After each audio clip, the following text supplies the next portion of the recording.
Eto mga tol, may bagong banat si Jason Casimero kay Memo Heredia. Wag daw mag-asta si Memo Heredia na siya ang nagpapalakas sa mga boxer. Bakit daw sila Jonas Sultan, Jerwin Ancahas at yung Pinoy na pinatulog ni Naoya Inoue, si Marlon Tapales? Bakit daw sila nagmukhang mahina? Kaya wag daw mag-asta si Memo Heredia na siya ang nagpapalakas sa boxer.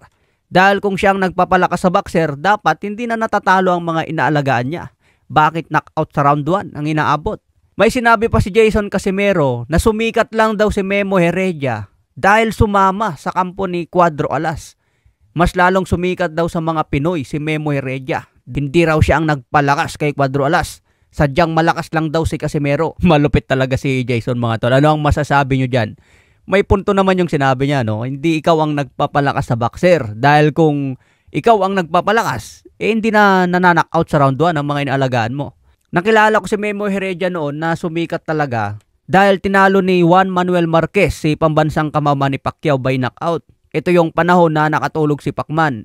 May mga nagsasabi din na kaya hindi nakagalaw si Pacman dahil naapakan yung paa niya. Nasabayan pa ng suntok kaya bulagtang inabot ni Pacman, nawalan ng balance, nasalubong pa yung suntok. Si Memo Heredia kasi ang conditioning coach noon ni Juan Manuel Marquez. Maganda naman ang kondisyon ni Juan Manuel Marquez noon dahil kayang sumabay kay Pacman. Kung hindi lang talaga natira ng malakas, baka si Juan Manuel Marquez ang natodas. Kasi bugbog na si Marquez noon sa pang-apat na laban. So dahil nanalo si Juan Manuel Marquez by knockout, syempre may credit din yun sa conditioning coach niya. Yung sinasabi ni Memo Heredia na 3 laban na inalagaan niya si Cuadro Alas, ito yung laban ni Casimero kay Zolani Tete. Ito yung laban niya kay Duc Maica at laban niya kay Guillermo Rigondo. Tunay naman na malakas si Casimero mga tol. Andun na talaga yung lakas niya. Pero ang trabaho kasi ng isang conditioning coach din, yung maalagaan yung timbang ng boksingero bago ang weigh-in. So kung matatandaan nyo, mula nung humiwalay si Cuadro Alas sa MP Promotion, nag-overweight na ito sa timbang. Nag-overweight kay Paul Butler, kaya nga hindi natuloy kay Paul Butler eh. Nagkasakit pa ng gastritis.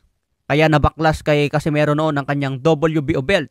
Ito pa naman ang target ni Naoya Inoue noon. Belt hunter si Inoue. Kung nasaan ang belt, yun ang pinupunterian ni Naoya Inoue. Kung nakaya Casimero sana ang WBO belt at hawak pa siya ng MP Promotion that time, napakalaki po ng tsansa na si Janrel Casimero ang lalaban kay The Monster Inoue. Noong panahon kasi nalalaban na si Casimero kay Paul Butler kung malas na siya sa MP. Ang huling laban ni Casimero na kasama pa ang MP Promotion, ito yung laban niya kay Guillermo Rigondo. Okay lang sana umalis si Casimero sa MP Promotion matapos ang laban kay The Monster Inoue. Napakalaking pera yun mga tol.